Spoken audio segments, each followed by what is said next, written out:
Next chapter 16 financial statement. Financial statement. Financial statement എന്ന് പറഞ്ഞാൽ ഒരു ബിസിനസ് ട്രാൻസാക്ഷൻ്റെ ഏറ്റവും അവസാനത്തെ പീരീഡിൽ അക്കൗണ്ടിങ്ങിൻ്റെ എൻഡ് പീരീഡിൽ തയ്യാറാക്കുന്നതാണ് ഇത് financial statement. Financial statements are the statement that are prepared at the end of the accounting period. Accounting period അവസാന ഘട്ടത്തിൽ തയ്യാറാക്കുന്നതാണ് എന്ത് പറയുന്നത് ഫിനാൻഷ്യൽ സ്റ്റേറ്റ്മെൻറ്റ് എന്ന് പറയുന്നത്. അതായത് മാർച്ച് ഒരു പകുതി ആവുന്നതോടുകൂടി എന്ത് ചെയ്യുന്നു ഫിനാൻഷ്യൽ സ്റ്റേറ്റ്മെൻറ്റ് എന്ത് ചെയ്യും തയ്യാറാക്കും. ആ ഫിനാൻഷ്യൽ സ്റ്റേറ്റ്മെൻറ്റ് തയ്യാറാക്കുന്നതിൽ അതിൽ എന്തൊക്കെയാണ് തയ്യാറാക്കുന്നത്? ഫിനാൻഷ്യൽ സ്റ്റേറ്റ്മെൻറ്റിൽ ഫിനാൻഷ്യൽ സ്റ്റേറ്റ്മെൻറ്റ് എന്ന് പറയുന്നത് രണ്ട് അക്കൗണ്ടും ഒരു സ്റ്റേറ്റ്മെൻറ്റും ഉൾപ്പെടുന്നതാണ് എന്ത് financial statement. First trading account,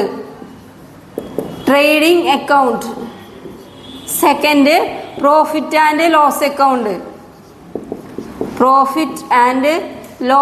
account, third മൂന്നാമത്തത് അക്കൗണ്ട് അല്ല സ്റ്റേറ്റ്മെൻ്റ് ആണ് balance sheet.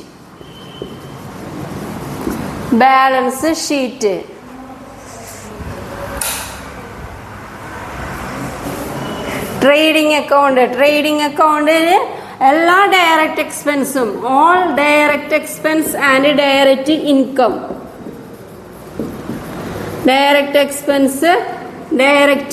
Income.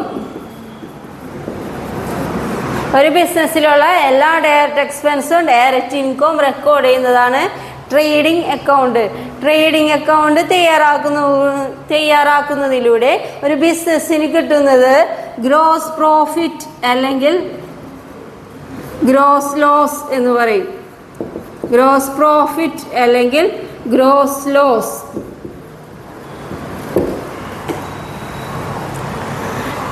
Financial statement എന്ന് പറയുന്നത് രണ്ട് അക്കൗണ്ടും ഒരു ബാലൻസ് ഷീറ്റും കൂടെ ഉൾപ്പെടുന്നതിനാണ് ഫിനാൻഷ്യൽ സ്റ്റേറ്റ്മെൻറ്റ് എന്ന് പറയുന്നത്. ഫസ്റ്റ് വന്നത് ട്രേഡിംഗ് അക്കൗണ്ട് തയ്യാറാക്കുന്നത് എല്ലാ ഡയറക്റ്റ് എക്സ്പെൻസും ഡയറക്റ്റ് ഇൻകം അത് മാത്രമേ റെക്കോർഡ് ചെയ്യുള്ളൂ ഇതിൽ ട്രേഡിംഗ് അക്കൗണ്ടിൽ. അത് റെക്കോർഡ് ചെയ്യുന്നതിലൂടെ നമുക്ക് കിട്ടുന്നതാണ് ചിലപ്പോൾ പ്രോഫിറ്റ് ആവാം, ചിലപ്പോൾ ലോസ് ആവാം. അത് gross profit, gross loss. Next പറയുന്നത് പ്രോഫിറ്റ് ആൻഡ് ലോസ് അക്കൗണ്ടിൽ എല്ലാ indirect expense all indirect expense all indirect income.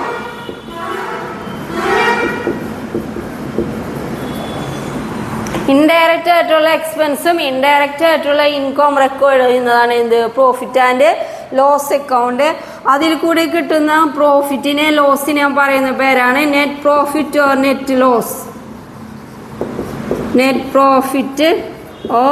Net loss.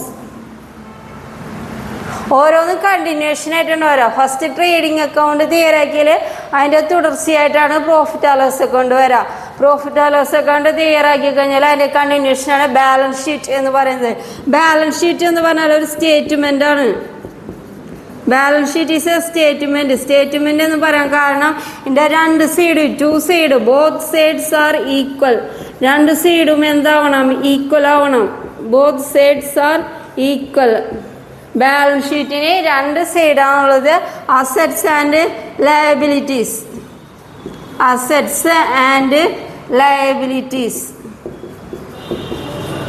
ഈ അസറ്റിൻ്റെ ലയബിലിറ്റീസിൻ്റെയും ഓരോ ഐറ്റവും അതിൽ എൻ്റർ ചെയ്തതിന് ശേഷം ലാസ്റ്റ് അസറ്റിൻ്റെ ലയബിലിറ്റീസിൻ്റെ എല്ലാ ഐറ്റവും എന്ത് ചെയ്യും ടോട്ടൽ ചെയ്ത് നോക്കുമ്പോൾ എമൗണ്ട് എന്താവണം ഈക്വൽ ആവണം. ഡിഫറൻസ് ഉണ്ടാവാനായിട്ട് പാടില്ല. ട്രയൽ ബാലൻസ് എന്താ ഡെബിറ്റും ക്രെഡിറ്റും ടോട്ടൽ ചെയ്ത് നോക്കുമ്പോൾ എന്താവണം ഈക്വൽ ആവണം. അതേപോലെ തന്നെ അസറ്റിൻ്റെയും ലയബിലിറ്റീസിൻ്റെയും ഐറ്റംസ് എൻ്റർ ചെയ്തിട്ട് എമൗണ്ടിൻ്റെ കോളം ടോട്ടൽ ചെയ്ത് നോക്കുമ്പോൾ അത് ഈക്വൽ ആവണം. എന്നാൽ മാത്രമേ അതുള്ളൂ ബാലൻസ് ഷീറ്റ് സ്റ്റേറ്റ്മെൻറ്റ് ശരിയായി എന്ന് പറയാനായിട്ട് പറ്റുള്ളൂ. ഇതാണ് ഫിനാൻഷ്യൽ സ്റ്റേറ്റ്മെന്റ് എന്ന് പറയുന്നത് ട്രേഡിംഗ് അക്കൗണ്ടും പ്രോഫിറ്റ് ആൻഡ് ലോസ് അക്കൗണ്ടും ബാലൻസ് ഷീറ്റും ഈ മൂന്നും ഉൾപ്പെടുന്നതിനെയാണ് ഫിനാൻഷ്യൽ സ്റ്റേറ്റ്മെന്റ് എന്ന് പറയുന്നത്. ഫിനാൻഷ്യൽ സ്റ്റേറ്റ്മെന്റ് തയ്യാറാക്കുന്നത് എൻഡ് ഓഫ് ദി അക്കൗണ്ടിങ് പീരീഡിലാണ്. അക്കൗണ്ടിങ് പീരീഡിന്റെ അവസാന ഘട്ടത്തിലാണ് എന്ത് തയ്യാറാക്കുന്നത്? ഫിനാൻഷ്യൽ സ്റ്റേറ്റ്മെന്റ് തയ്യാറാക്കുന്നത്.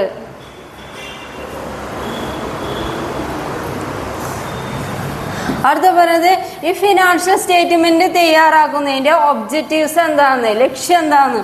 ഒരു ബിസിനസ് ആ ബിസിനസിന്റെ അക്കൗണ്ടിങ് പീരീഡിന്റെ അവസാന ഘട്ടത്തിൽ ഫിനാൻഷ്യൽ സ്റ്റേറ്റ്മെന്റ് തയ്യാറാക്കുന്നു എന്ന് പറഞ്ഞു. അതുകൊണ്ടുള്ള നേട്ടങ്ങൾ എന്താണ്? Objectives of financial statement. Objectives of financial statement first point പറയുന്നത് to ascertain the result of the business operation. To ascertain result of business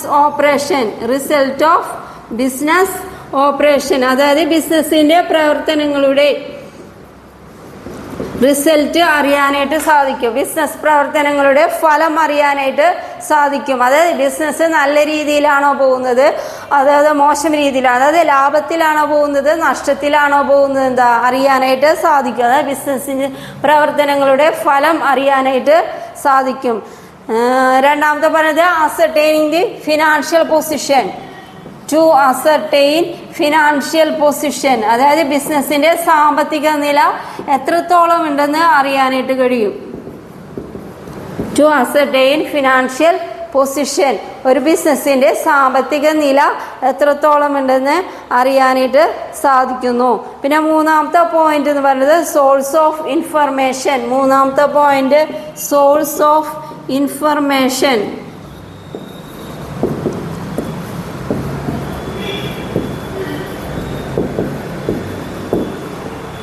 source of information എന്ന് പറഞ്ഞാൽ വിവരങ്ങളുടെ ഉറവിടം. അതായത് ഒരു ബിസിനസ്സിനെ കുറിച്ചിട്ട് നമുക്ക് ശരിയായിട്ട് അറിയണം എന്നുണ്ടെങ്കിൽ ആ ബിസിനസ്സിൻ്റെ ഫിനാൻഷ്യൽ സ്റ്റേറ്റ്മെൻ്റ് എടുത്ത് നോക്കിയാൽ മതി. ഒരു ബിസിനസ്സിനെ കുറിച്ചോ ആ ബിസിനസ്സിൻ്റെ പ്രവർത്തനങ്ങളെ കുറിച്ചോ അറിയണമെന്നുണ്ടെങ്കിൽ ആ ബിസിനസ്സിൻ്റെ ഫിനാൻഷ്യൽ സ്റ്റേറ്റ്മെൻറ്റ് അതെടുത്ത് നോക്കിയാൽ ആ ബിസിനസ്സിന് എന്താ കപ്പാസിറ്റി, അവരുടെ ഫിനാൻഷ്യൽ കപ്പാസിറ്റി, അവരുടെ സോഴ്സ്, അവരുടെ കയ്യിലുള്ള ഫണ്ട് എത്രത്തോളം ഉണ്ടെന്ന് അറിയാനായിട്ട് സാധിക്കും. അതാണ് സോഴ്സ് ഓഫ് ഇൻഫർമേഷൻ എന്ന് പറയുന്നത്. നാലാമത്തെ പോയിന്റ് വന്ന് helps in managerial decision making. Helps in decision making തീരുമാനങ്ങൾ എടുക്കാനായിട്ട് സഹായിക്കുന്നു. ഹെൽപ്സ് ഇൻ ഡിസിഷൻ മേക്കിംഗ് തീരുമാനങ്ങൾ എടുക്കാൻ സഹായിക്കുന്നു. ഹെൽപ്സ് ഇൻ ഡിസിഷൻ മേക്കിംഗ് തീരുമാനങ്ങൾ എടുക്കാനായിട്ട് സഹായിക്കുന്നു. അതായത് ഒരു ബിസിനസ് ഇപ്പോൾ നഷ്ടത്തിലാണ് പോകുന്നതെങ്കിൽ ആ നഷ്ടം എങ്ങനെ ഓവർകം ചെയ്തിട്ട് ലാഭം നേടിയെടുക്കാനായിട്ട് കഴിയും, അങ്ങനെയുള്ള തീരുമാനങ്ങൾ എടുക്കാനായിട്ട് സാധിക്കുന്നു. അതുമാത്രമല്ല ഇപ്പോൾ ലാഭമാണെങ്കിൽ ഒരു മീഡിയം ലെവലിൽ ലാഭമാണ് ഏൺ ചെയ്തു പോകുന്നതെങ്കിൽ ഒന്നുകൂടെ മെച്ചപ്പെട്ട രീതിയിൽ ലാഭം എങ്ങനെ ഏൺ ചെയ്യാം, അപ്പോൾ കൂടുതൽ നല്ല രീതിയിലുള്ള തീരുമാനം മുന്നോട്ട് എടുക്കാനായിട്ട് സാധിക്കും. അതാണ് ഹെൽപ്സ് ഇൻ ഡിസിഷൻ മേക്കിംഗ് തീരുമാനങ്ങൾ എടുക്കാനായിട്ട് സാധിക്കുന്നു. നെക്സ്റ്റ് പറയുന്നത്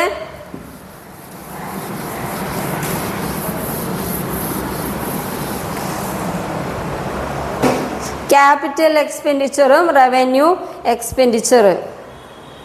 capital expenditure and revenue expenditure. First പറയുന്നത് ക്യാപിറ്റൽ എക്സ്പെൻഡിച്ചർ.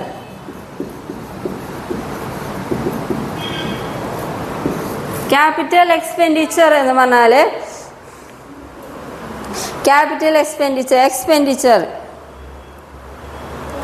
ഈ ക്യാപിറ്റൽ എക്സ്പെൻഡിച്ചറിന്റെ ബെനിഫിറ്റ് നമുക്ക് എന്താ മോർ ദാൻ അക്കൗണ്ടിങ് പീരീഡ്. അതായത് capital expenditure is a expenditure incurred for a long period.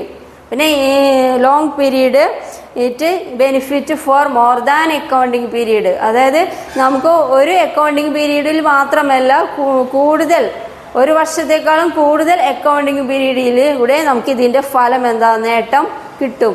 അങ്ങനെയുള്ള എക്സ്പെൻഡിച്ചറാണ് ക്യാപിറ്റൽ എക്സ്പെൻഡിച്ചർ. അതായത് ഒന്നിലേറെ വർഷങ്ങളിലേക്ക് പ്രയോജനം ലഭിക്കുന്നവ, ഒന്നിലേറെ വർഷങ്ങളിലേക്ക് പ്രയോജനം ലഭിക്കുന്ന മൂലധന ചെലവുകൾ. അങ്ങനെയുള്ള ചെലവുകളെയാണ് എന്ന് പറയുക ക്യാപിറ്റൽ എക്സ്പെൻഡിച്ചർ എന്ന് പറയുന്നത്. ഒന്നിലേറെ വർഷങ്ങളിലേക്ക് നമുക്ക് അതിൽ കൂടെ എന്ത് ചെയ്യാം, പ്രയോജനം ലഭിക്കും. ഒന്നിലേറെ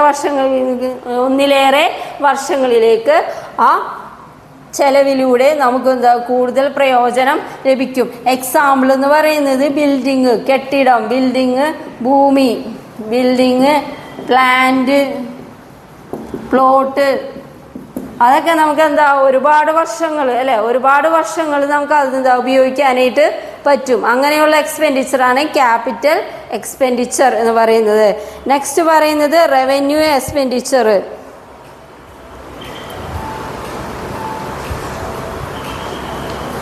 revenue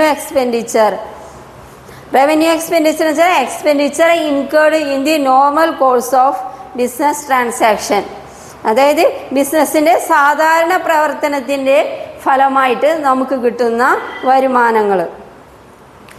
expenditure incurred in the normal course of business transactions, അതായത് ബിസിനസ്സിൻ്റെ സാധാരണ പ്രവർത്തനങ്ങളിലൂടെ നമുക്ക് കിട്ടുന്ന വരുമാനങ്ങളെയാണ് എന്തെന്ന് പറയുക, റവന്യൂ എക്സ്പെൻഡിച്ചർ എന്ന് പറയുക. ബിസിനസ്സിൻ്റെ സാധാരണ പ്രവർത്തനങ്ങളിലൂടെ ബിസിനസ്സിന് കിട്ടുന്ന വരുമാനം. Expenditure incurred in the normal course of business operation. Example എന്ന് പറയുന്നത്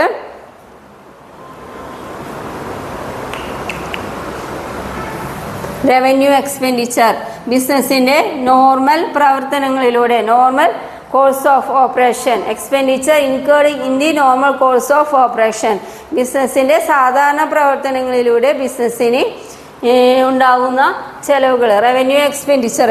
എക്സാമ്പിൾ പറയുന്നത് എംപ്ലോയീസിന് സാലറി കൊടുക്കുക, എംപ്ലോയീസിന് സാലറി പെയ്ഡ് ടു എംപ്ലോയീസിന് സാലറി കൊടുക്കുക.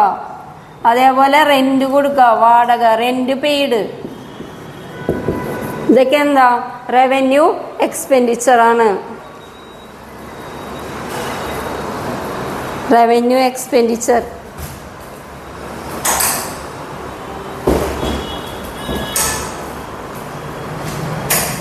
നെക്സ്റ്റ് പറഞ്ഞത് capital receipt, revenue receipt. Capital receipt and revenue receipt. Capital receipt and revenue receipt. Capital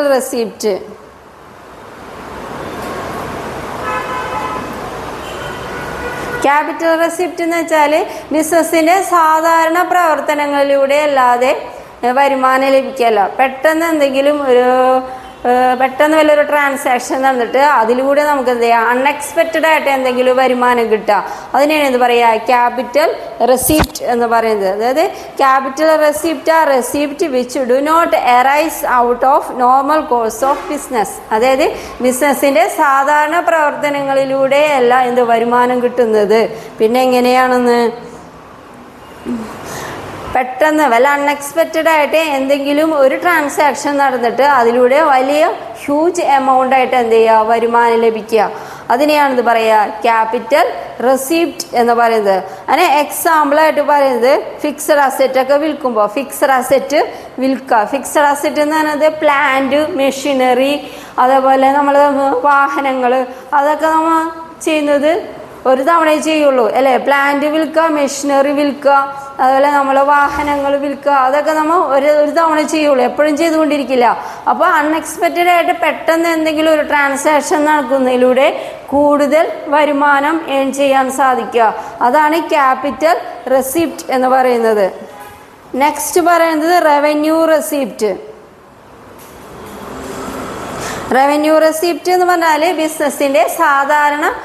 ബിസിനസ്സിൻ്റെ സാധാരണ പ്രവർത്തനങ്ങളിലൂടെ കിട്ടുന്ന ബിസിനസ്സിൻ്റെ വരുമാനം, അതാണ് revenue receipt. Revenue receipt are the receipt which are incurred during the normal course of business operation. അതായത് revenue receipts are the receipts which are incurred during the normal course of business operation.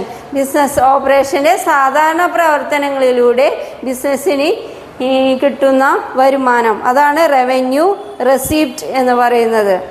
അത് എക്സാമ്പിളായിട്ട് പറയുന്നത് business എന്ത് ചെയ്യുക, goods sale ചെയ്യുക, sale of goods, goods sale ചെയ്യുക, സാധനങ്ങൾ വിൽക്കുക. വെച്ചാൽ നമ്മൾ സാധനങ്ങൾ സ്വന്തമായിട്ട് മാനുഫാക്ചർ ചെയ്തിട്ട് അത് കസ്റ്റമേഴ്സിന് എന്താ സെയിൽ ചെയ്യുക. അത് ബിസിനസ്സിൻ്റെ എന്താ സ്ഥിരമായിട്ടുള്ള പ്രവർത്തനമാണ് അല്ലെ. കസ്റ്റമേഴ്സിന് ഗുഡ്സ് വിൽക്കുക എന്നുള്ളത് എന്താ ബിസിനസ്സിൻ്റെ സ്ഥിരമായ പ്രവർത്തനമാണ്. അപ്പം അതുവഴി കിട്ടുന്ന വരുമാനം അതാണ് എന്ത്, റവന്യൂ റെസിപ്റ്റ്.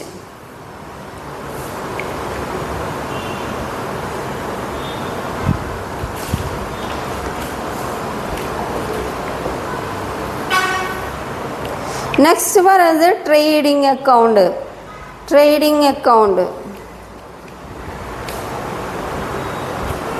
പറഞ്ഞ ഫിനാൻഷ്യൽ സ്റ്റേറ്റ്മെൻറ്റിൽ 3 അക്കൗണ്ട് ഉണ്ടെന്ന് പറഞ്ഞു. ഫിനാൻഷ്യൽ സ്റ്റേറ്റ്മെൻ്റ് എന്ന് പറയുന്നത് 2 അക്കൗണ്ടും ഒരു സ്റ്റേറ്റ്മെൻറ്റാണെന്ന് പറഞ്ഞു. ട്രേഡിംഗ് അക്കൗണ്ടും പിന്നെ എന്താ profit and loss account and balance ഷീറ്റാണെന്ന് പറഞ്ഞിരുന്നു.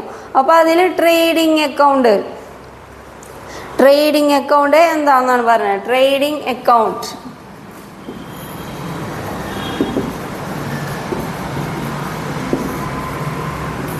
ട്രേഡിംഗ് അക്കൗണ്ട് എന്താ,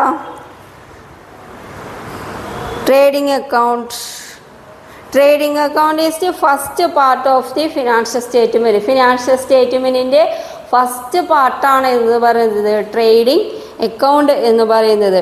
ഇത് എന്തിനു വേണ്ടിയിട്ടാണ് തയ്യാറാക്കുന്നത് വെച്ചാൽ ബിസിനസ്സിൻ്റെ പ്രവർത്തനങ്ങളിൽ ചില ട്രേഡിംഗ് ആക്ടിവിറ്റീസ്, വ്യാപാര പ്രവർത്തനങ്ങളിൽ എന്ത് ചെയ്യുക, ലാഭവും നഷ്ടവും, വ്യാപാര പ്രവർത്തനങ്ങളുടെ ലാഭവും നഷ്ടവും കണ്ടുപിടിക്കുന്നതിനാണ് എന്ത് തയ്യാറാക്കുന്നത്, ട്രേഡിംഗ് അക്കൗണ്ട് തയ്യാറാക്കുന്നത്. ട്രേഡിംഗ് അക്കൗണ്ട് തയ്യാറാക്കുന്നതിലൂടെ നമുക്ക് കിട്ടുന്നത് റിസൾട്ട് എന്ന് പറയുന്നത് ചിലപ്പോൾ ഗ്രോസ് പ്രോഫിറ്റ് ആവാം, അല്ലെങ്കിൽ എന്താവാം, ഗ്രോസ് ലോസ് ആവാം. ഈ ഗ്രോസ് പ്രോഫിറ്റും ഗ്രോസ് ലോസ് എന്ന് പറയുന്നത് സെയിലും കോസ്റ്റ് ഓഫ് സെയിലും തമ്മിലുള്ള വ്യത്യാസമാണ്. സെയിൽ ചെയ്യുമ്പോൾ നമുക്കുണ്ടാവുന്ന ചിലവ്, മൊത്തം സെയിൽ ചെയ്തതും പിന്നെ സെയിൽ ചെയ്യാനായിട്ട് ബിസിനസ്സിന് ഉണ്ടായ ചിലവും അത് തമ്മിലുള്ള വ്യത്യാസത്തെയാണ് ഇതെന്ന് പറയുക ഗ്രോസ് പ്രോഫിറ്റ് അല്ലെങ്കിൽ ഗ്രോസ് ലോസ് എന്ന് പറയുന്നത്. സെയിൽ കൂടുതലാണ്, കോസ്റ്റ് ഓഫ് സെയിൽ കുറവാണെങ്കിൽ, സെയിൽ ചെയ്യുന്നതിനുള്ള ചിലവ് കുറവാണെങ്കിൽ അവിടെ പ്രോഫിറ്റ് വരും. പിന്നെ സെയിലിൻ്റെ എമൗണ്ട് കുറവും സെയിൽ ചെയ്യാനുള്ള ചിലവ് കൂടുതലുമാണെങ്കിൽ അവിടെ എന്ത് വരും, ലോസ് വരും, നഷ്ടം വരും. അതാണ് എന്ന് പറയുന്നത് സെയിലും കോസ്റ്റ് ഓഫ് സെയിലും തമ്മിലുള്ള വ്യത്യാസത്തെയാണ് എന്ന് പറയുന്നത് ഗ്രോസ് പ്രോഫിറ്റ് അല്ലെങ്കിൽ ഗ്രോസ് ലോസ് എന്ന് പറയുന്നത്. ഗ്രോസ് പ്രോഫിറ്റിൻ്റെ ഇക്വേഷനാണ്, ഗ്രോസ് പ്രോഫിറ്റിൻ്റെ ഇക്വേഷൻ എന്ന് പറയുന്നത് എന്താ, ഗ്രോസ് പ്രോഫിറ്റിൻ്റെ ഇക്വേഷൻ എന്ന് പറയുന്നത് net sales minus cost of goods sold. ഈ ഇക്വേഷൻ എന്തായാലും പഠിച്ചിരിക്കണം.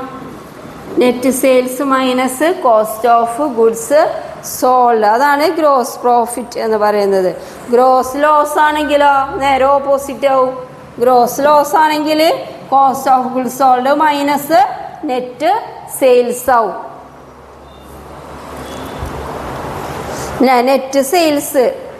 നെറ്റ് സെയിൽസ് കാണാം, ടോട്ടൽ സെയിൽസിൽ നിന്ന് net sales, total sales minus sales return, minus sales return.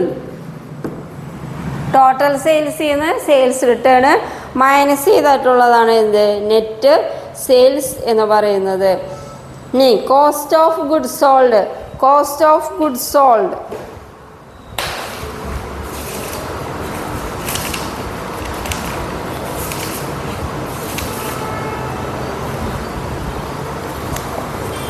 Cost of goods sold, cost of goods sold എന്ന് പറഞ്ഞാൽ cost of goods sold, cost of goods sold equal to opening stock, opening stock plus net purchase, opening stock plus net purchase plus direct expense minus closing stock, minus closing stock. Gross profit ആണെങ്കിൽ net sales minus cost of goods sold. Net sales ആണെങ്കിൽ total sales minus sales return. Cost of goods sold ആണെങ്കിൽ opening stock plus net purchase plus direct expense minus closing stock. ഇതിൽ page number 156 ഒരു problem ഉണ്ട് gross profit calculate ചെയ്യാനായിട്ട്. Gross profit calculate ചെയ്യാനുണ്ട്.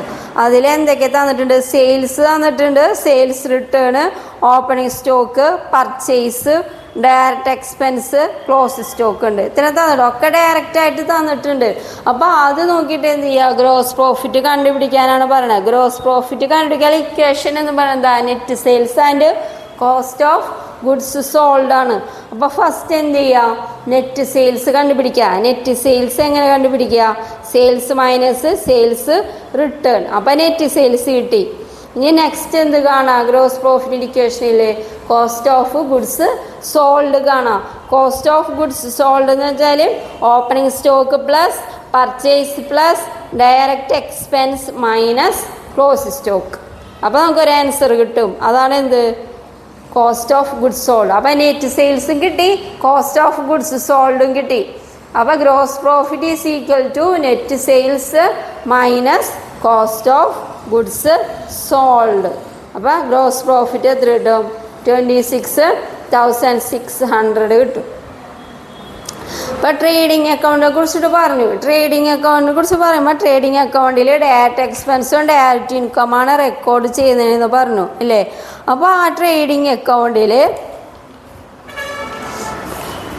Account എങ്ങനെയാണ് തയ്യാറാക്കുന്നതെന്ന് വെച്ചാൽ അത് ട്രേഡിംഗ് അക്കൗണ്ടിന് ഒരു ഫോർമാറ്റ് ഉണ്ട്. ആ ഫോർമാറ്റ് പഠിച്ചിട്ട് വേണം എന്ത് ചെയ്യാൻ? ട്രേഡിംഗ് അക്കൗണ്ട് തയ്യാറാക്കാൻ. അപ്പോൾ ഫസ്റ്റ് എന്ത് ചെയ്യണം? Trading account format. ഓരോന്നിനും ഓരോ ഫോർമാറ്റാണ്. ട്രേഡിംഗ് അക്കൗണ്ടിന് ഒരു ഫോർമാറ്റ് ഉണ്ട്, പ്രോഫിറ്റ് ആൻഡ് ലോസ് അക്കൗണ്ടിന് ഒരു ഫോർമാറ്റ് ഉണ്ട്, ബാലൻസ് ഷീറ്റിനുണ്ട്. ഇപ്പോൾ ട്രേഡിംഗ് അക്കൗണ്ടിൻ്റെ ഫോർമാറ്റ് പേജ് നമ്പർ 156 തന്നെ ഉണ്ട്. ട്രേഡിംഗ് അക്കൗണ്ടിൻ്റെ ഫോർമാറ്റ്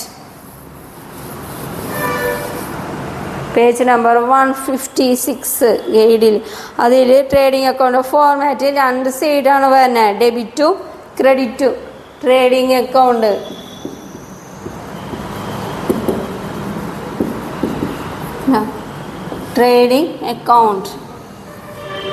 രണ്ട് വശം ഉണ്ടാവും.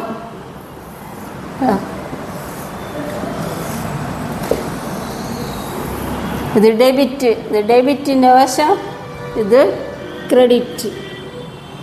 ഇവിടെ പർട്ടിക്കുലേഴ്സ്, എമൗണ്ട്,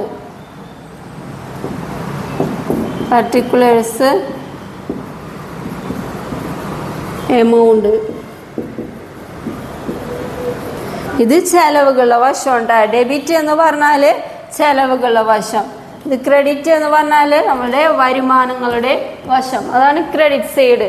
അപ്പോൾ ഫസ്റ്റ് ട്രേഡിംഗ് അക്കൗണ്ടിൻ്റെ ഫസ്റ്റ് ഐറ്റം പോസ്റ്റ് ചെയ്യുക ഓപ്പണിംഗ് സ്റ്റോക്കാണ്. നമ്മളെ കയ്യിലുള്ള ഓപ്പണിംഗ് സ്റ്റോക്ക് എന്ന് പറഞ്ഞിട്ട് എഴുതും. ഓപ്പണിംഗ് സ്റ്റോക്ക് എമൗണ്ട് എൻ്റർ ചെയ്ത് കഴിഞ്ഞാൽ ആ ഓപ്പണിംഗ് സ്റ്റോക്കിൻ്റെ എമൗണ്ട് ഇവിടെ എൻ്റർ ചെയ്യാം. പിന്നെ എന്ത് ചെയ്യുക? പർച്ചേസിൻ്റെ എമൗണ്ട് ചെയ്യുക. പർച്ചേസ് റിട്ടേൺ ഉണ്ടെങ്കിൽ പർച്ചേസ് റിട്ടേൺ മൈനസ് ചെയ്യുക. പർച്ചേസിൻ്റെ എമൗണ്ടിൽ നിന്ന് പർച്ചേസ് റിട്ടേൺ മൈനസ് ചെയ്തിട്ടുള്ള എമൗണ്ട് ഇവിടെ ഇങ്ങനെ പർച്ചേസ് റിട്ടേൺ. പിന്നെ എല്ലാ ഡയറക്റ്റ് എക്സ്പെൻസും ഓൾ ഡയറക്റ്റ് എക്സ്പെൻസ്, എല്ലാ ഡയറക്റ്റ് എക്സ്പെൻസും എന്തിൽ റെക്കോർഡ് ചെയ്യാം? ട്രേഡിംഗ് അക്കൗണ്ടിൻ്റെ ഡെബിറ്റ് സൈഡിൽ റെക്കോർഡ് ചെയ്യാം എല്ലാ ഡയറക്റ്റ് എക്സ്പെൻസും. ഇവിടെ എന്ത് വരും? ഇവിടെ ഈ എൻ്റർ ചെയ്തതിൻ്റെ നേരെ ഓപ്പോസിറ്റ്. ഓപ്പണിംഗ് സ്റ്റോക്ക് ആണെങ്കിൽ ഇവിടെ ബൈ ക്ലോസിംഗ് സ്റ്റോക്ക് വരും.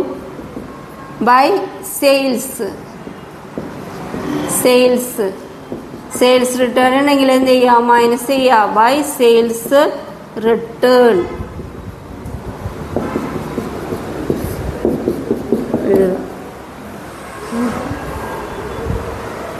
എന്നിട്ട് എല്ലാ ഡയറക്റ്റ് എക്സ്പെൻസ് ഇതിൽ ഡയറക്റ്റ് എക്സ്പെൻസ് എന്തൊക്കെയാണ് പറയുന്നത്? Carriage, freight, wages. Page number 157 കേട്ടോ.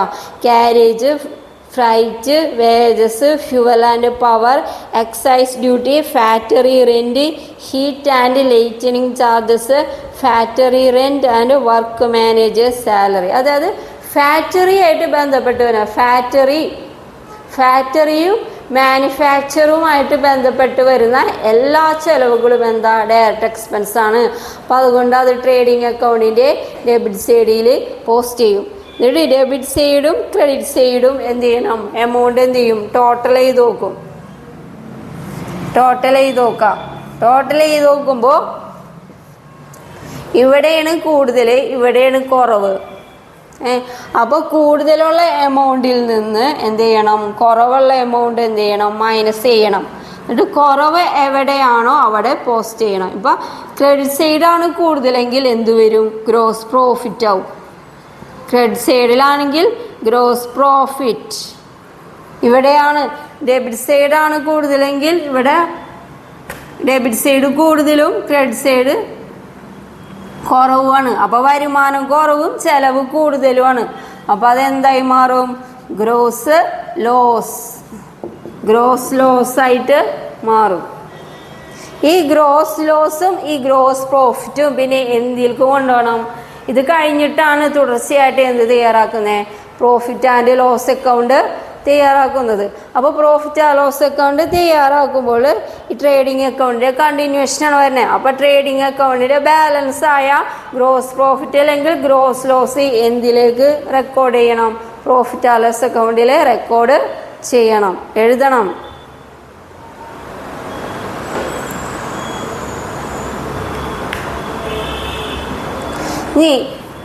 ഇനി next profit and loss account.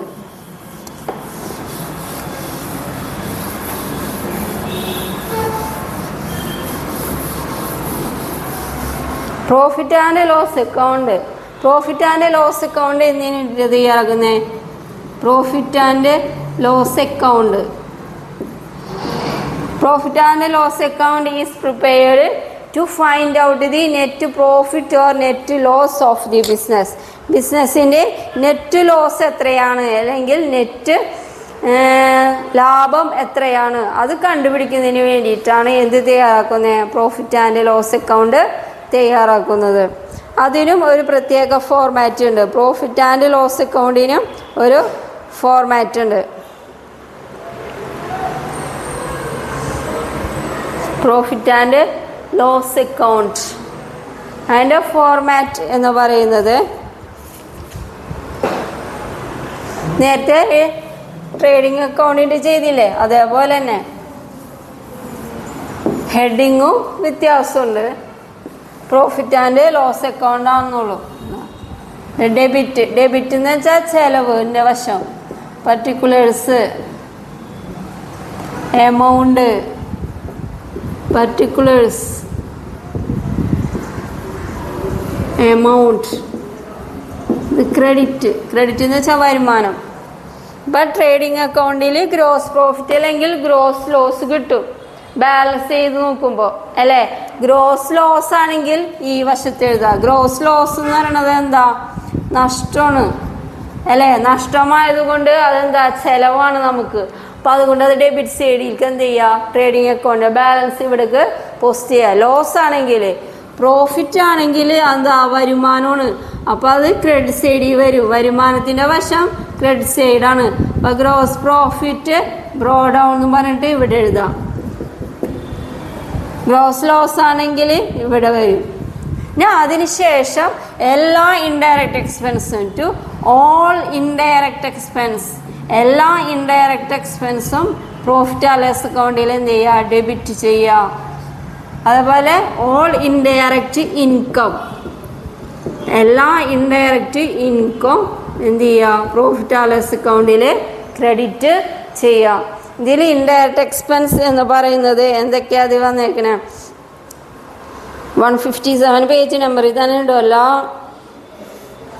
Indirect expense salary, rent, rates and taxes, premium, advertising, commission paid, discount allowed, repairs and renewals, bad debt, establishment charges, traveling expense, bank charges, sales tax, VAT, depreciation on fixed asset, net profit, depreciation on fixed asset. ഇത്രയും എന്താ direct indirect എക്സ്പെൻസുകളാണ്. Indirect എക്സ്പെൻസുകളാണ്. ഇനി credit സൈഡിൽ വരുന്നത് എന്താ? Indirect income.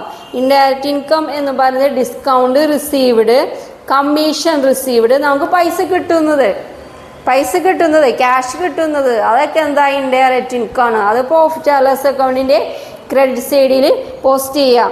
Dividend received, interest on ഇൻവെസ്റ്റ്മെൻറ്റിൽ interest കിട്ടുന്നത്, അത് cash കിട്ടുന്നതിന് തുല്യമാണ്. റെൻറ്റ് റിസീവ്ഡ്, വാടക കിട്ടുന്നത്. ഇതെല്ലാം പോസ്റ്റ് ചെയ്തതിന് ശേഷം എല്ലാ ഇൻഡയറക്റ്റ് എക്സ്പെൻസും ഇൻഡയറക്റ്റ് ഇൻകം പോസ്റ്റ് ചെയ്തതിന് ശേഷം എന്ത് ചെയ്യുക? കഴിഞ്ഞ ട്രേഡിംഗ് അക്കൗണ്ടിൽ തന്നെ ബാലൻസ് ചെയ്ത പോലെ എന്ത് ചെയ്യുക? ബാലൻസ് ചെയ്യുക. രണ്ടു വശവും ബാലൻസ് ചെയ്യുക. ഇപ്പം ക്രെഡിറ്റ് സൈഡാണ് കൂടുതൽ, ഡെബിറ്റ് സൈഡ് കുറവാണ്. അത് വരുമാനം കൂടുതലും ചെലവ് കുറവുമാണെങ്കിൽ എന്ത് വരും? നെറ്റ് പ്രോഫിറ്റ് എന്ന് പറഞ്ഞിട്ട് വരും. ഇവിടെ ഡെബിറ്റിൻ്റെ സൈഡ് ചെലവ് കൂടുതലും ക്രെഡിറ്റിൻ്റെ വശമായ വരുമാനം കുറവുമാണെങ്കിൽ എന്ത് വരും? ബാലൻസ് നെറ്റ് ലോസ് എന്ന് വരും. എന്നിട്ട് ഈ ബാലൻസ് എവിടെ കാണിക്കണം? ഈ നെറ്റ് പ്രോഫിറ്റ് അല്ലെങ്കിൽ നെറ്റ് ലോസ് എന്നൊക്കെ പറയുന്ന ബാലൻസ് ഷീറ്റിൽ കാണിക്കണം. ബാലൻസ് ഷീറ്റിൽ ലയബിലിറ്റി സൈഡിൽ ക്യാപിറ്റൽ ഉണ്ട്. ക്യാപിറ്റലിൻ്റെ ഒപ്പം നെറ്റ് പ്രോഫിറ്റ് ആണെങ്കിൽ ക്യാപിറ്റലിൻ്റെ ഒപ്പം എന്ത് ചെയ്യുക? ആഡ് ചെയ്ത് കാണിക്കണം. നെറ്റ് ലോസ് ആണെങ്കിൽ എന്താ? നഷ്ടമാണ്. അപ്പോൾ നമ്മളെ കയ്യിൽ നിന്ന് പൈസ പോകുന്നതാ. അപ്പോൾ അതുകൊണ്ട് ക്യാപിറ്റലിൽ നിന്ന് എന്ത് ചെയ്യണം? മൈനസ് ചെയ്ത് കാണിക്കണം. പ്രോഫിറ്റ് ആണെങ്കിൽ എന്താ? പൈസ കൂടുതൽ ഇൻക്രീസ് ചെയ്യുന്നതാണ്. അപ്പോൾ അതുകൊണ്ട് എന്ത് ചെയ്യണം? ക്യാപിറ്റലിൻ്റെ ഒപ്പം എന്ത് ചെയ്യണം? പൈസ കൂട്ടിക്കാണിക്കണം, ക്യാഷ് കൂട്ടിക്കാണിക്കണം. ലോസ് ആണെങ്കിൽ ക്യാപിറ്റലിൽ നിന്ന് എന്ത് ചെയ്യാം? മൈനസ് ചെയ്യാം.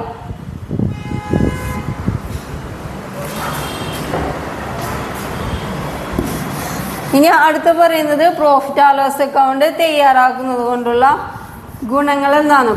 Need for preparing profit and loss account.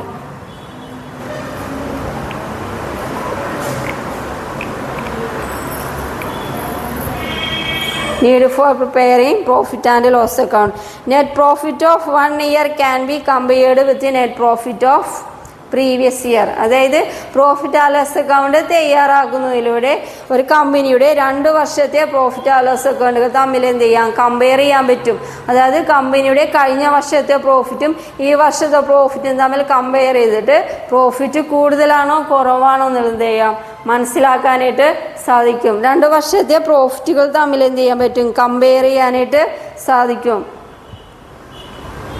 പിന്നെ അതേപോലെ ബിസിനസ്സിൻ്റെ എഫിഷ്യൻസി, ബിസിനസ്സിൻ്റെ കാര്യക്ഷമത, പ്രോഫിറ്റ് ആൻഡ് ലോസ് അക്കൗണ്ട് തയ്യാറാക്കുന്നതിലൂടെ ബിസിനസ്സിൻ്റെ എഫിഷ്യൻസി എന്ത് ചെയ്യാൻ പറ്റും? ഫൈൻഡ് ഔട്ട് ചെയ്യാൻ പറ്റും, കണ്ടുപിടിക്കാനായിട്ട് പറ്റും. അതായത് കമ്പനിയുടെ സാമ്പത്തികമായിട്ടുള്ള കാര്യക്ഷമത, എഫിഷ്യൻസി എത്രത്തോളം ഉണ്ടെന്ന് പ്രോഫിറ്റ് ആൻഡ് ലോസ് അക്കൗണ്ടിലൂടെ കാണാനായിട്ട് സാധിക്കും. ഇതിൽ ഇനി നെക്സ്റ്റ് വരുന്നത് ബാലൻസ് ഷീറ്റാണ്.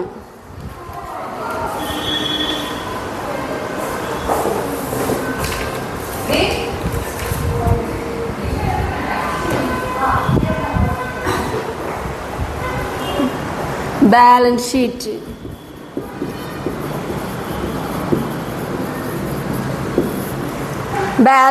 എന്ന് പറഞ്ഞാൽ എന്താ? സ്റ്റേറ്റ്മെൻ്റ് ആണ്. ഇത് സ്റ്റേറ്റ്മെൻ്റ് ആണ്. Balance sheet is a statement. It is prepared at the end of the accounting period. Accounting പീരീഡിൻ്റെ ഏറ്റവും അവസാന ഘട്ടത്തിലാണ് എന്ത് തയ്യാറാക്കുന്നതും? Balance sheet തയ്യാറാക്കുന്നതും. ഈ ബാലൻസ് ഷീറ്റിന് 2 വശമുണ്ട്, അസറ്റ് സൈഡും ലയബിലിറ്റി സൈഡും. ലയബിലിറ്റി എന്ന് പറയുന്നത് ബിസിനസ്സിൻ്റെ ബാധ്യതകൾ, അല്ലെങ്കിൽ ബിസിനസ്സിന് പുറമേ ഉള്ളവരുമായിട്ട് എത്രത്തോളം പൈസ കൊടുക്കാനുണ്ട്, അല്ലെങ്കിൽ ബിസിനസ്സിന് എത്രത്തോളം ചിലവുണ്ട്, അതാണ് ലയബിലിറ്റി സൈഡിൽ വരിക. അസറ്റ് സൈഡ് എന്ന് പറഞ്ഞാൽ ബിസിനസ്സിന് സ്വന്തമായിട്ടുള്ള ആസ്തികൾ, സ്വന്തമായിട്ടുള്ള വസ്തുക്കൾ, അതിനെയാണ് എന്തെന്ന് പറയാം അസറ്റ് എന്ന് പറയുന്നത്. ബാലൻസ് ഷീറ്റിന് ഫോർമാറ്റാണ് ഇങ്ങനെ വരാം. ബാലൻസ് ഷീറ്റ്, ഇവിടെ liabilities, amount, assets, asset side, amount.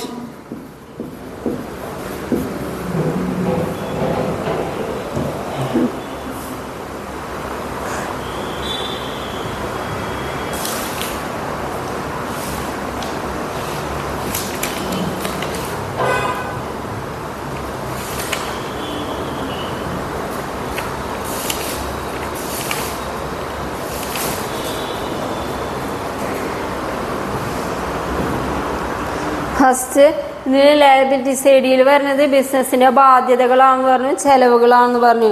അതിൽ വരുന്നത് ഏതൊക്കെയാണ് ലയബിലിറ്റി സൈഡിൽ വരുന്നത്?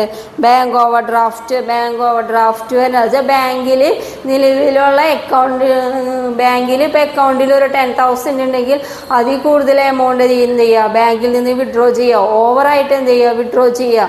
10 ആണെങ്കിൽ 20,000 എന്ത് ചെയ്യുക, വിഡ്രോ ചെയ്യുക. അതാണ് ബാങ്ക് ഓവർ ഡ്രാഫ്റ്റ്. അപ്പോൾ കൂടുതലായി വിഡ്രോ ചെയ്യുന്നത് ബിസിനസ് എന്ത് ചെയ്യണം, ബാങ്കുകാർക്ക് തിരിച്ചു അടയ്ക്കേണ്ടതാണ്, കൊടുക്കേണ്ടതാണ്. അപ്പോൾ അതൊരു ബാധ്യതയാണ്. അപ്പോൾ അതുകൊണ്ട് എന്താ bank over draft. Outstanding expense എന്ന് പറഞ്ഞാൽ എക്സ്പെൻസ് ഇതുവരെ കൊടുത്തിട്ടില്ല, പക്ഷെ കൊടുക്കണം. അതായത് സാലറി കൊടുക്കുക, റെൻറ്റ് കൊടുക്കുക, അത് ഈ മാസം കൊടുക്കാനുണ്ട് പക്ഷെ കൊടുത്തിട്ടില്ല. അങ്ങനെയുള്ള എക്സ്പെൻസുകൾ എന്ന് പറയാം ഔട്ട്സ്റ്റാൻഡിങ് എക്സ്പെൻസ്. അത് ലയബിലിറ്റിയാണ്. പിന്നെ ബിൽസ് പേയബിൾ എന്ന് പറഞ്ഞാൽ പർച്ചേസ് ചെയ്തിട്ട് അതിൻ്റെ പേയ്മെൻറ്റ് കൊടുത്തിട്ടില്ല, സാധനങ്ങൾ പർച്ചേസ് ചെയ്തിട്ട് അതിൻ്റെ പേയ്മെൻറ്റ് കൊടുത്തിട്ടില്ല എന്നുണ്ടെങ്കിൽ അത് ബിൽസ് പേയബിളിലാണ് വരിക. പിന്നെ സൺട്രി ക്രെഡിറ്റേഴ്സും സെയിം ഇതേപോലെ തന്നെ. നമ്മൾ പർച്ചേസ് ചെയ്തത് ആരിൽ നിന്നാണോ അവർക്ക് പൈസ കൊടുത്തിട്ടില്ല, അതാണ് സൺട്രി ക്രെഡിറ്റേഴ്സ്. ലോണ്, ക്യാപിറ്റൽ എന്ന് വെച്ചാൽ ബിസിനസ് ആരംഭിക്കാനായിട്ട് പാർട്ട്നേഴ്സ് കൊണ്ടുവന്ന മൂലധനം ക്യാപിറ്റൽ.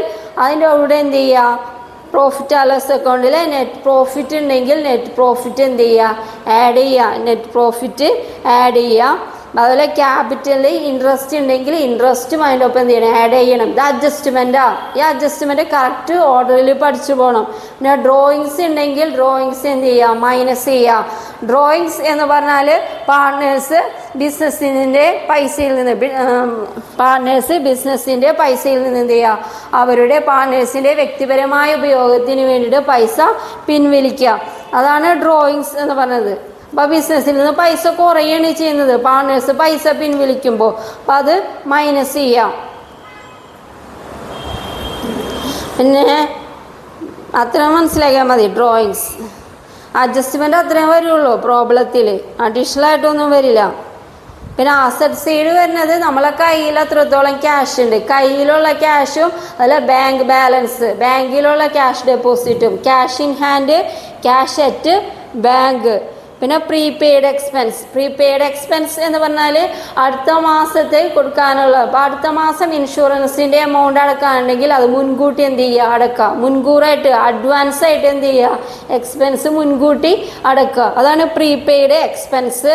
ഇൻവെസ്റ്റ്മെൻറ്റ്, ബിൽസ് റിസീവബിൾ, അതായത് സെയിൽ ചെയ്തിട്ട് നമ്മൾ പുറമെയുള്ള ആർക്കെങ്കിലും ഗുഡ്സ് സെയിൽ ചെയ്തിട്ട് അതിൻ്റെ പൈസ കിട്ടിയിട്ടില്ല, പൈസ കിട്ടാനുണ്ട്, അതെന്താ നമുക്കൊരു ആസെറ്റാണ്, അത് bills receivable. Sundry debtors, sale ചെയ്തിട്ട് ആർക്കാണോ സെയിൽ ചെയ്തത് അവരിൽ നിന്ന് പൈസ കിട്ടാനുണ്ട്, അവരെയാണ് എന്ത് പറയുക, സൺട്രി ഡെപ്റ്റേഴ്സ്. ക്ലോസിംഗ് സ്റ്റോക്ക്, നമ്മളെ കയ്യിലുള്ള സ്റ്റോക്ക്. പിന്നെ ഫർണിച്ചർ, അതൊക്കെ അസറ്റാണ്. ഫർണിച്ചർ ഫിക്സഡ് അസറ്റാണ്. ഫിക്സഡ് അസറ്റും കറണ്ട് അസറ്റും അസറ്റ് സൈഡിലാണ് വരുന്നത്. Furniture, plant and machinery, goodwill, ഇതൊക്കെ എന്താ ഫിക്സഡ് അസറ്റാണ്. അതുകൊണ്ടാണ് അത് അസറ്റ് സൈഡിൽ വരുന്നത്. പിന്നെ ബാലൻസ് ഷീറ്റ് തയ്യാറാക്കുന്നതിനുള്ള ആവശ്യകത എന്താണ്, നീഡ് എന്താണ്? ബാലൻസ് ഷീറ്റ് തയ്യാറാക്കുന്നതിൻ്റെ ആവശ്യകത എന്താണ്, നീഡ്. ബാലൻസ് ഷീറ്റ് തയ്യാറാക്കുന്നതിൻ്റെ ആവശ്യകത. Need to measure the financial position of the business. Need to know financial position, അതായത് ബിസിനസ്സിൻ്റെ സാമ്പത്തിക നില അറിയാനായിട്ട് സാധിക്കും. ബിസിനസ്സിൻ്റെ സാമ്പത്തിക നില, ഒരു ബിസിനസ്സിൻ്റെ സാമ്പത്തിക നില എത്രത്തോളം ഉണ്ടെന്ന് അറിയാനായിട്ട് സാധിക്കും. To measure the financial position of the business. പിന്നെ നെക്സ്റ്റ് പറയുന്നത് it is a systematic presentation of what a business unit owns and what it owes. അതായത് ബിസിനസ്സിന് എത്രത്തോളം ആസ്തികളുണ്ട് അല്ലെങ്കിൽ ബിസിനസ്സിന് എത്രത്തോളം ബാധ്യതകളുണ്ട് അത് ശരിക്കും വേർതിരിച്ചറിയാനായിട്ട് സാധിക്കും. ബാലൻസ് ഷീറ്റ് തയ്യാറാക്കുന്നതിലൂടെ ഒരു ബിസിനസ്സിന് സ്വന്തമായിട്ട് എത്രത്തോളം ബാധ്യതകളുണ്ട് അല്ലെങ്കിൽ എത്രത്തോളം ആസ്തികളുണ്ടെന്ന് വേർതിരിച്ചറിയാനായിട്ട് സാധിക്കും. പിന്നെ balance sheet helps in ascertaining source from where fund have been obtained. അതായത് ഒരു ബിസിനസ്സിന് ആവശ്യമായിട്ടുള്ള ഫണ്ട് എവിടെ നിന്നൊക്കെയാണ് വന്നത്, എന്നുവെച്ചാൽ ഒരു ബിസിനസ്സിന് ആവശ്യമായിട്ടുള്ള ഫണ്ടുകളുടെ ഉറവിടം എവിടെ നിന്നൊക്കെയാണെന്ന് അറിയാനായിട്ട് സാധിക്കും. എന്തിലൂടെ? ബാലൻസ് ഷീറ്റ് തയ്യാറാക്കുന്നില്ല. അതായത് ലോൺ എടുത്തിട്ടാണോ ഫണ്ട് കണ്ടെത്തിയത്, അല്ലെങ്കിൽ പാർട്ട്നേഴ്സ് കൂടുതൽ ക്യാപിറ്റൽ കൊണ്ടുവന്നിട്ടാണോ ഫണ്ട് കണ്ടെത്തിയത്, അങ്ങനെ പെട്ടെന്ന് അറിയാനായിട്ട് ബാലൻസ് ഷീറ്റ് തയ്യാറാക്കുന്നതിലൂടെ സാധിക്കും. To know the sources of fund, അതായത് ഫണ്ടിൻ്റെ ഉറവിടം കണ്ടെത്താനായിട്ട് സാധിക്കും. ഇനി നാലാമത്തെ പോയിന്റ് എന്ന് പറയുന്നത് ലോങ് ടേം ഫിനാൻഷ്യൽ, അതായത് ദീർഘകാലത്തേക്കുള്ള നമ്മളെ കയ്യിലുള്ള ഫണ്ട് എത്രത്തോളം ഉണ്ട്, അല്ലെങ്കിൽ ഹ്രസ്വകാലത്തേക്കുള്ള, അതായത് ദീർഘകാലത്തിലേക്കും ഹ്രസ്വകാലത്തിലേക്കും ചില ലോങ് ടേമും ഷോർട്ട് ടേമുമായിട്ടുള്ള ഫണ്ട് എത്രത്തോളം നമ്മളെ കയ്യിലുണ്ടെന്ന് അറിയാനായിട്ട് സാധിക്കും. Long term and short term fund, long term ആയിട്ടുള്ളത് ഷോർട്ട് ടേം ആയിട്ടുള്ള ഫണ്ട് നമ്മളെ കയ്യിൽ എത്രത്തോളം ഉണ്ടെന്ന് അറിയാനായിട്ട് സാധിക്കും.